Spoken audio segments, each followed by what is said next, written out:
술에 취해 잠든 후배를 불법 촬영하고 성폭행한 혐의로 서울대 학생이 경찰 조사를 받고 있습니다. 서울관악경찰서는 성폭력 처벌법상 불법 촬영과 성폭행 혐의로 20대 남성 A씨에 대한 신고를 접수해 수사하고 있습니다. A씨는 어제 새벽 3시 반쯤 자신의 집에서 잠을 자던 같은 과 후배의 신체 일부를 휴대전화 동영상과 사진으로 2차례 찍고 성폭행한 혐의를 받고 있습니다. 당시 현장에는 다른 20대 여성 2명도 같이 있었는데 피해자가 카메라 소리에 놀라 잠에서 깬 뒤 경찰에 신고한 것으로 파악됐습니다. A씨 휴대전화에서 불법 촬영물을 확인한 경찰은 피해자 조사를 통해 자세한 사건 경위를 파악할 계획입니다.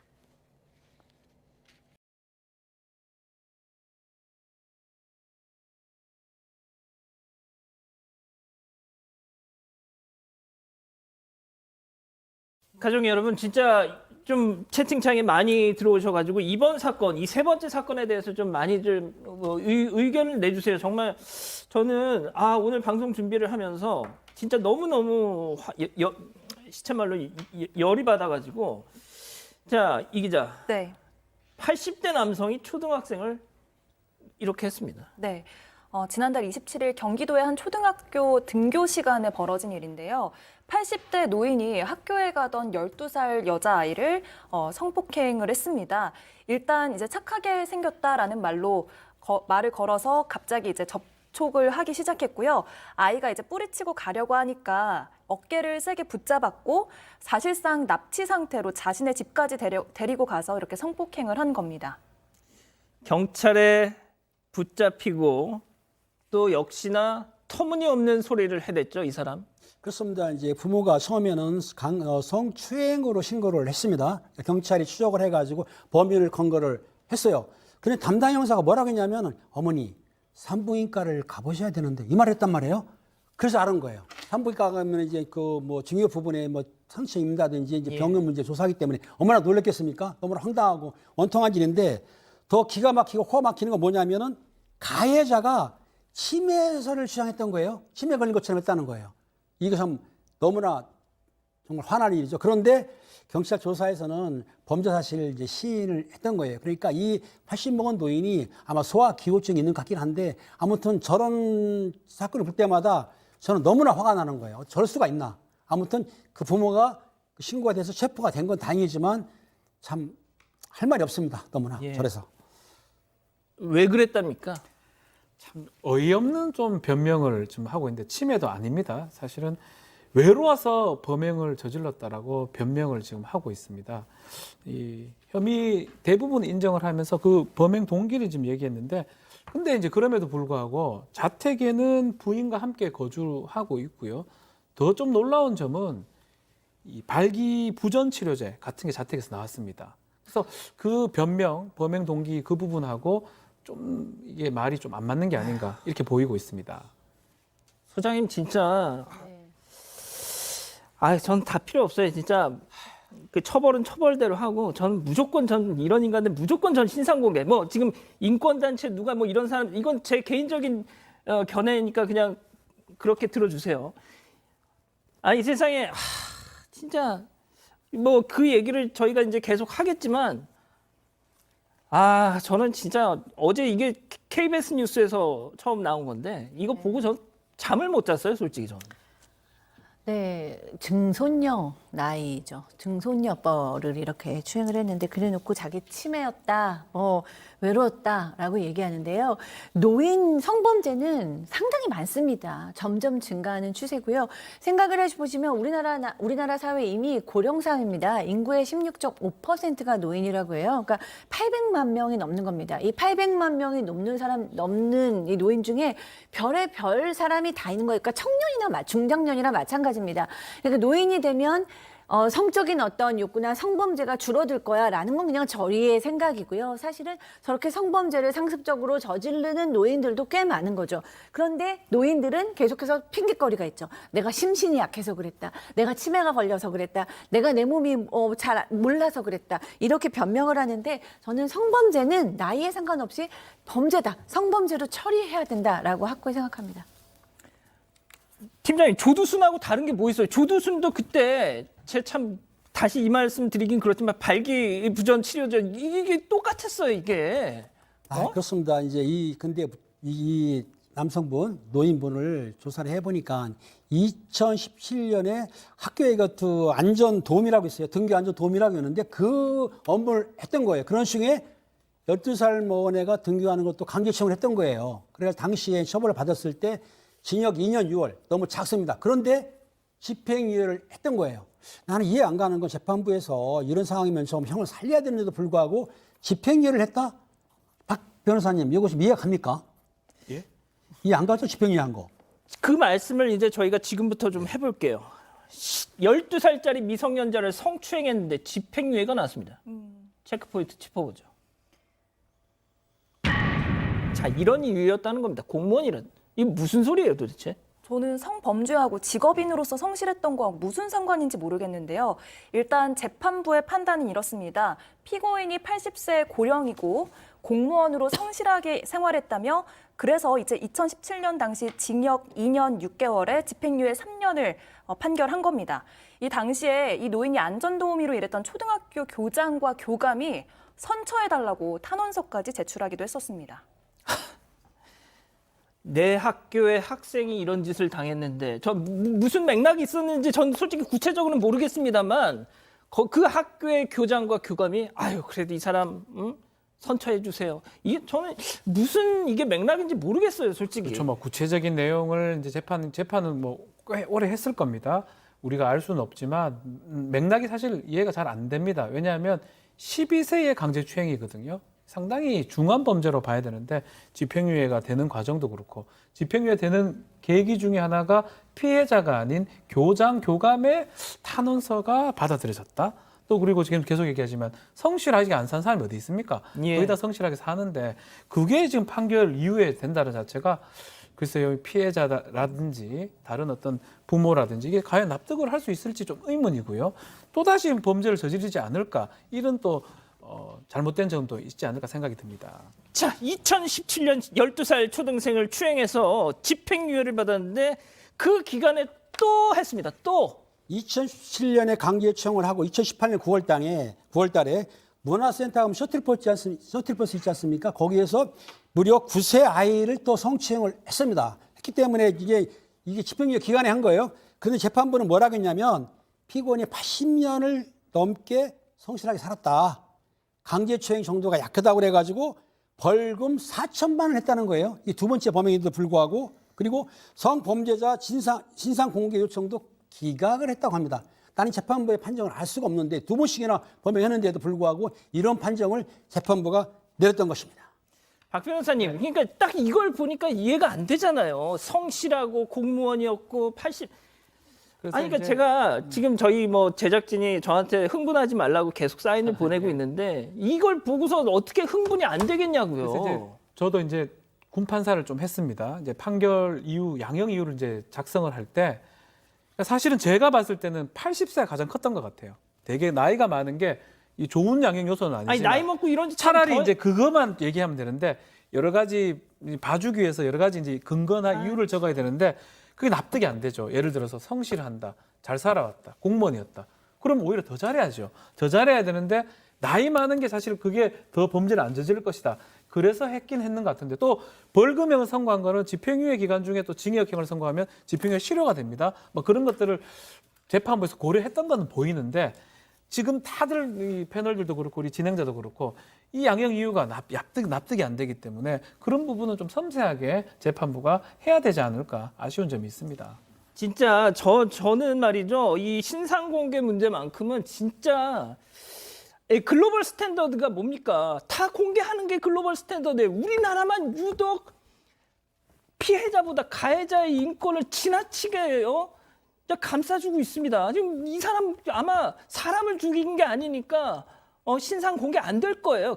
신상 공개 심의위원회도 아예 소집이 안 될 겁니다. 예? 아니 도대체 언제까지 이런 걸 그냥 안타까워만 하고 있어야 되냐고요, 이게. 자, 소장님, 제가 마지막으로 여쭤볼게요. 네.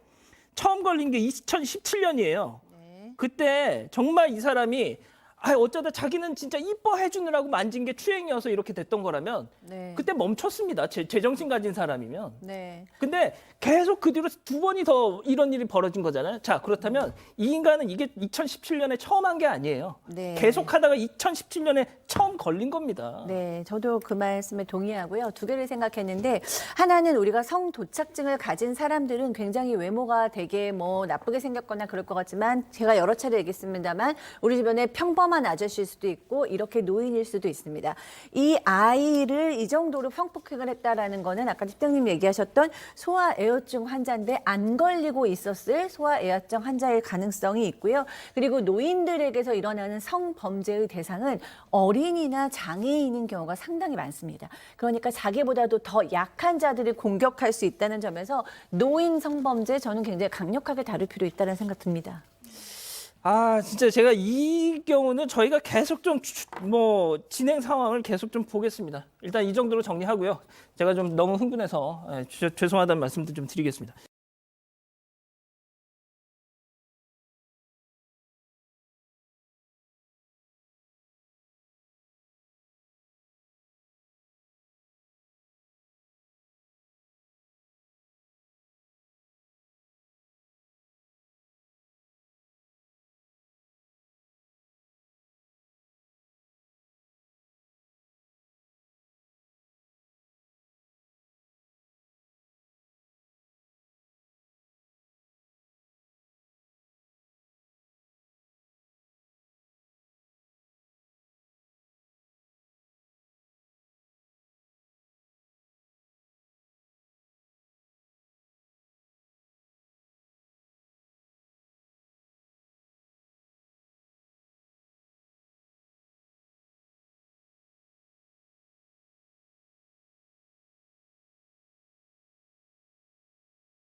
어느 시골 마을에서 구멍가게를 운영했던 90대 할머니. 이 할머니에게는 가족에게도 말하지 못할 비밀이 있었습니다. 지난해 일면식도 없던 한 60대 남성에게 성폭행을 당했다는 사실이었습니다. 차마 피해 사실을 터놓을 수 없었던 할머니는 경찰 조사에서 기억이 잘 나지 않는다고 진술했고 1심에선 강제추행 혐의만 유죄로 인정됐습니다. 그런데 얼마 뒤 검찰이 이 사건을 재수사하기 시작했습니다. 가해 남성의 입에서 나온 한마디의 말 때문이었는데요.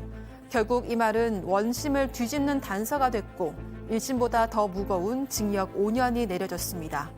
자신을 보호하려다가 되레 부메랑으로 돌아온 이 말은 무엇이었고 형이 가중된 이유는 무엇이었을까요? 자, 백 기자, 일단 60대 남성이 90대 어르신을 성폭행했다는 사건이네요. 네, 정말 충격적인 사건입니다. 지난해 여름에 오후 8시쯤에 한 60대 남성이 90대 할머니의 집에 들어옵니다. 다짜고짜 집에 침입해서 몸을 만지고 성폭행까지 합니다. 자, 심지어 이게 사건 발생 1년 전, 그러니까 사건 발생 1년 전에도 저렇게 찾아왔었다는 거죠. 그렇습니다. 이 남성이 사건 발생 1년 전에도 그 여성 그 90세 먹은 할머니 집을 찾아온 거예요. 와가지고 나도 혼자니까 같이 살자라고 제안을 했어요. 이 황당한 남자 아닙니까? 그러니까 할머니가 뭐라고 했냐면 지치를 발했어요. 지금 우리 집에 폐쇄로 CCTV가 있는데 그걸 찍게 되면 경찰로 연락이 간다 하니까 이 남성이 겁을 난 거예요. 그러니까 예. 그 당시에는 겁을 내서 도망갔던 사건이 있었던 거죠. 자, 그런데 박 변호사님, 90대 정말 어르신이다 보니까 아무래도 뭐 또렷하게 당시 피해 상황을 이렇게 진술하거나 이런 데는 약간의 어떤 좀 물리적인 부담도 있으셨을 것 같은데, 그렇죠. 아무튼 당시에는 증거 불충분으로 성폭행은 아니고 강제추행이었다. 네. 그렇게만 됐더라고요. 맞습니다. 경찰 진술 때 지금 추행을 당했다라고 했는데 잘 기억은 정확하게 나지 않는다라는 취지의 진술을 했습니다. 또 1심 재판하는 과정에서는 선처를 원한다라고 얘기를 했고요. 그래서 2심 항소심에서는 강간, 그 성폭행 강간을 인정할 증거는 부족하다라고 하면서 다만 강제추행의 혐의는 인정이 돼가지고 징역 3년 6개월에 벌금 30만 원이 선고가 됐습니다. 자, 1심에서 저렇게 이제 네, 1심에서요. 예, 1심에서 저렇게 판단이 나왔다는 건데, 자, 그런데요, 여기서 반전이 생깁니다. 이 가해 남성, 60대 남성이 남긴 말 한마디 때문에 원점으로 돌아갑니다. 과연 어떤 말이었을지 체크 포인트 짚어보죠. 합의에 의한 성관계였다. 자, 그러니까 피해 할머니는 추행을 당했다 이렇게 얘기를 하셨는데 네. 오히려 이 가해 남성이 아이 그 할머니하고 나하고 합의에 의해서 그렇게 했던 거예요. 왜 이런 얘기를 했다는 거예요? 추행이랑 성관계는 완전히 다르죠. 피고인은 검찰 조사에서 합의하고 성관계를 했다라고 주장을 했습니다. 이 피해자는 무슨 이유인지 몰라도 나는 추행만 당했다고 말을 했는데 가해자가 오히려 강요든 합의든 성관계가 있었다는 것을 인정한 겁니다. 중요한 사실이 새로 드러났기 때문에 검찰이 재조사에 돌입을 했고 결국 원심을 뒤집게 됩니다. 자, 그러니까 정작 이 피해를 입었던 할머님이 본인이 당한 피해를 오히려 그 수위를 낮춰서 얘기를 했다는 건데, 자, 팀장님, 그 구순을 넘기신 할머님이 그럴 수밖에 없었던 이유가 있었잖아요. 이유가 있습니다. 왜냐하면 당시 이제 시골의 조그만 마을 아닙니까? 그러니까 소문이 퍼지게 되면은 장사하기 힘들고 체면이 깎이니까 본인이 피해를 받지만 소문을 안 내려고 좀 성폭행보다는 추행이 약하니까 그렇게 진술하셨던 거예요. 그리고 원심 재판할 때 문제는 피고인하고 피해자 있을 때 당시에 불리하지 않은 상태에서 같이 재판하다 보니까 피해자 입장에서는 또 분리가 안 되니까 진술하기 힘들었기 때문에 그냥 피해를 받지만 시행으로 덮고 넘어가려고 했던 것이죠. 예. 아니, 그러니까 다시 한번 정리를 하면 저는 이 동네에 그 90대 할머님 동네에 이런 사실이 알려지면 창피해서 그때 성폭행 당했다고 참만 말 못하고 추행만 당했다고 얘기를 했어. 이러셨다는 거잖아요.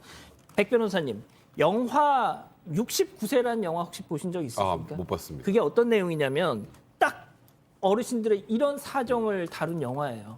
그러니까 69살의 어떤 할머님이 20대 이 젊은 남성한테 이렇게 성폭력 피해를 당하는데 주변에 내가 이런 피해를 당했다고 얘기했는데 아무도 믿어주질 않는 거예요. 에이 설마 뭐 이러면서. 예? 그러니까 지금- 이런 이 수치심 네. 또 얘기하면 아이 그럴까요? 과연 이런 주변의 어떤 반응들. 결국 그런 것들이 이렇게 할머님 스스로가 자신이 받은 피해를 확 낮춰서 얘기를 하게 만든다니까요. 그러니까 노인을 대상으로 하는 성범죄들이 지금 딱 앵커가 말씀하셨던 그런 몇 가지 특징들이 좀 있습니다. 그러니까 피해를 입었다고 주변에 얘기해도 잘 믿어주지 않는 상황이 연출되는 경우도 종종 있고요. 그리고 신고 자체를 굉장히 꺼립니다. 어르신분들이. 수치심이나 또 이렇게 좀 작은 동네 같은 데서 이런 게 소문이 퍼지면 본인의 체면이 굉장히 떨어진다고 생각을 하시기 때문에 가해자 입장에서는 그러니까 노인을 성폭행하는 경우에는 내가 걸리지 않는다. 걸려도 제대로 된 진술하기도 어렵다 이렇게 판단하는 경우가 많아요. 예. 그래서 이런 경우가 많은데 제 이번 사건에서 조금 아쉬운 건 아까 1심에서는 이제 소위 성폭행의 혐의가 인정이 안 돼서 강제추행만 인정되지 않았습니까? 예. 근데 검찰 조서 내에 합의하에 성관계에 따른 얘기가 있으면 그럼 기소하기 전에 수사 단계에서 이 부분에 대해서 정확하게 확인을 했었어야 돼요. 분리해서 진술도 받고 그렇죠. 지금 이쪽에서 성관계를 했다고 하는데 어떻게 된 건지 또 피해 할머니에게 어르신에게 확인했었어야 됐고 사실 1심에서도 이제 검찰에서 이 부분을 체크한 다음에 뭐 분리해서 증인신문을 할 수 있는 방안이나 이런 것들을 좀 확인해봤었어야 되는데 그게 좀 없었던 것이 어찌 보면 좀 아쉬운 상황이었던 것 같습니다. 그러면 박 변호사님, 네. 성폭행 혐의가 인정이 됐죠? 네, 최종적으로는 주거 침입 강간죄가 인정이 돼서 3년 6개월에서 5년으로 형이 지금 올라가는 상황이 됐는데 축소 사실을 인정했어요. 소문이 퍼질 것 같아서 이 피해를 축소 진술한 것으로 보인다라고 법원은 얘기했고요. 특히 재판을 하면서 1심에서 피고인하고 분리가 안 됐기 때문에 진술이 어려울 것이다라고 하면서 사실 강제추행이나 강간죄나 행위 태양은 비슷합니다. 폭행 협박이거든요. 어차피 집에 와서 거동이 쉽지 않은 피해자를 손목에 멍이 들 정도로 잡아 끌었던 거 이거 자체가 강간의 고의가 인정된다라고 해가지고 결국은 5년의 징역형을 선고를 했습니다. 지금 배터님이 딱 그 말씀하시면 5년 장난하냐? 그러니까 저도 사실 전 뭐 사람 같지도 않은 정말 짐승만도 못한 이렇게 노인을 대상으로 성범죄를 저지른 이런 사람에게 징역 5년이라는 게 그냥 일반 시민의 입장에서 너무 택도 없이 낮은 형량 같습니다만 또 우리나라 지금 이 법 체계하에서 징역 5년이라는 형량 자체가 그렇게 낮지 않기 때문에 법원에서도 성범죄 사실을 확인하고 이제 징역 5년을 이제 항소심에서 더 추가해 선고를 하게 된 건데요. 저는 이런 사건들 같은 경우에는 조금 더 양형을 현실화할 필요가 있지 않을까. 저는 항상 제가 무슨 엄벌에만 처하자는 뜻이 아니고 국민의 상식과 형량은 어느 정도 비슷해져 갈 필요는 있지 않을까라는 개인적인 생각은 조금 듭니다. 그러니까요. 알겠습니다. 오늘 사건 이렇게 정리하고요.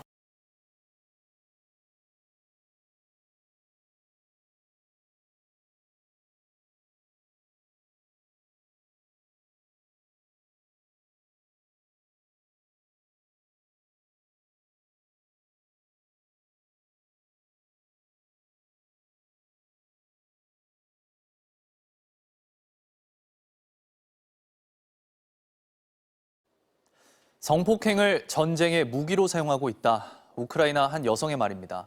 전쟁으로 파괴된 도시에서 여성들이 겪는 또 다른 참혹한 고통, 김현지 기자가 취재했습니다. 지난달 30일 한 러시아 군인의 통화 내용을 우크라이나 보안국이 도청에서 공개했습니다. 이 러시아 군인은 아내한테 전쟁 상황을 말하고 있습니다. Тут, короче, вообще танкистов 3. Взяли девчонку, изнасиловали. Кто? 3 танкиста. 16-летняя девчонка. Наши? Да. 교통 요충지인 우크라이나 두 번째 도시 하르키우는 러시아의 집중 포격을 받았습니다. 시꺼멓게 타고 허물어진 도시. 사람들이 죽고 다치는 고통을 겪는 전쟁터에서 여성들에겐 성폭행이 더 가해졌습니다. Чого уяві, що робиться з жінками? Зґвалтовані жінки поступають у лікарню. Страшно, дуже страшно. 한 우크라이나 의원이 공개한 사진. 성폭행당하고 살해된 여성의 시신. 내 마음은 분노와 두려움, 증오로 마비됐다고 썼습니다. 반쯤 상의가 벗겨진 배에는 나치를 상징하는 문양이 새겨져 있었습니다. 어머니와 17살 딸을 러시아 군인 3명이 동시에 성폭행했다. 러시아군의 12시간 성폭행을 당했다. 지하실에서 단체로 성폭행을 당했고 9명은 임신했다. 16살 여동생이 길거리에서 성폭행당하는 모습을 봐야만 했다. Violence and rape is used now as a weapon of war by Russian invaders in Ukraine. Just the tip of the iceberg that we'll see. 국제법은 전쟁 중 성폭행을 대량 학살에 준하는 범죄로 보고 처벌을 강화하고 있습니다. 모두 반인륜적 범죄이기 때문입니다. MBC 뉴스 김현지입니다.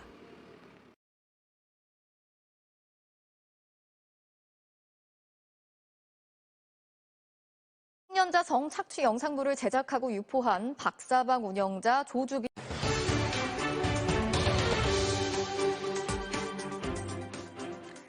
미성년자 성착취 영상물을 제작하고 유포한 박사방 운영자 조주빈 징역 42년형, 엠번방 운영자 갓갓 문형욱 징역 34년형. 2년 전 한국 사회를 뒤흔들었던 텔레그램 성착취 사건은 이들 운영자들의 중형이 확정되면서 일단락됐습니다. 자, 그런데 이들에게 성착취 영상물을 사들여서 퍼뜨린 거래자들은 어떤 처벌을 받았을까요? 저희 MBC 법원 출입 기자들이 현재까지 1심 선고를 받은 340여 명의 판결을 하나하나 살펴봤는데요.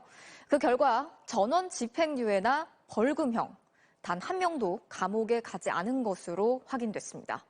정상빈, 양소연 두 기자가 이어서 전해드리겠습니다.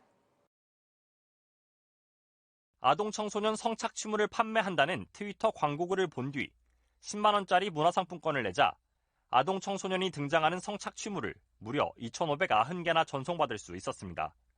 피고인석에선 이 성착취물 구매자에게 법원은 벌금 800만 원을 선고했습니다. 역시 SNS 광고를 보고 35만 원을 송금해 성착취물 50개를 산 또 다른 구매자. 1심 법원의 처벌은 벌금 500만 원이었습니다. MBC가 법원 판결문 열람 시스템에 텔레그램과 착취 두 단어를 입력해 판결문을 검색했습니다. 박사방과 엠번방의 직접 참가자들 또는 텔레그램으로 퍼진 아동 청소년 착취물을 사거나 전송받은 이들의 판결문을 추렸습니다. 성추행이나 불법 촬영 등 다른 범죄로 더 무거운 처벌을 받은 이들을 빼자 성착취물 구매 소지자 340명이 남았습니다. 340명 가운데 집행유예는 271명, 전체의 80%였습니다. 벌금형은 62명으로 18%, 죄질이 약하다며 선고를 미루는 선고유예가 7명이었습니다. 340명 중 1명도 감옥에 가지 않은 겁니다. 판사들은 범죄의 정도와 가담의 정도, 죄질의 정도에 따라서 줄 세우기를 할 수밖에 없고 조주빈 등의 주범과의 상대적인 차이상 실형까지 선고될 수 없는 거죠. 아동 청소년 성착취물이라는 걸 알았다면 그냥 갖고 있는 것만으로도 엄하게 처벌할 수 있도록 정해져 있습니다. 처벌 수위는 최근 더 강화됐고요. 그런데도 법원은 집행을 미루거나 벌금형으로 340명 전원을 선처한 겁니다. 선처를 내린 이유도 살펴봤습니다. 판사마다 여러 가지 이유를 들었는데 가장 많이 거론한 건 초범이거나 동종 전과가 없다. 311건이나 됐습니다. 또 반성하고 있다가 293건, 즉 판사 대부분이 이 두 가지 이유를 들어서 처벌 수위를 낮췄던 겁니다. 나이가 어리다며 선처한 판결도 33건, 10건 중 1건이었습니다. 어제 저녁 인천에서 또 데이트 살인 사건이 일어났습니다. 한 20대 남성이 자신을 왜 안 만나주냐며 또래 여성을 흉기로 찔러 숨지게 한 겁니다. 김철희 기자가 보도합니다. 인천 남동구 다세대 주택 계단 주변으로 경찰 통제선이 둘러 있습니다. 통제선으로 둘러싸인 대문은 굳게 닫혔습니다. 어제 오후 6시쯤 수상한 사람이 있다는 112 신고를 받고 출동한 경찰이 방 안에 피를 흘리며 쓰러져 있는 20대 여성을 발견했습니다. 약속이 있어서 나왔는데 경찰차가 와 있어서 좀 사람들이 웅성성하고 경찰분 몇 분이서 내리셔서 보고 있는 그런 상황이어가지고. 흉기에 찔려 크게 다친 피해자는 근처 병원으로 옮겨졌지만 결국 숨졌습니다. 피해자에게 흉기를 휘두른 20대 남성 A씨는 현장에서 긴급 체포됐습니다. A씨는 연인 사이였던 피해자에게 왜 자신을 만나주지 않느냐며 흉기를 휘두른 것으로 전해졌습니다. 그냥 그거 같은데 그 여자친구가 안 만나준다고, 자기 안 만나준다고. A씨 역시 이 과정에서 팔 쪽에 가벼운 상처가 나 병원에서 치료를 받고 있습니다. 경찰은 치료가 끝나는 대로 A씨를 불러 구체적인 범행 동기 등을 조사할 방침입니다. 지난해 1월부터 9월까지 데이트 폭력으로 경찰에 입건된 사람만 7천여 명. 데이트 폭력이 갈수록 흉포화되고 있는 만큼 젠더 폭력에 대한 교육을 강화해야 한다는 지적이 나옵니다. YTN 김철입니다.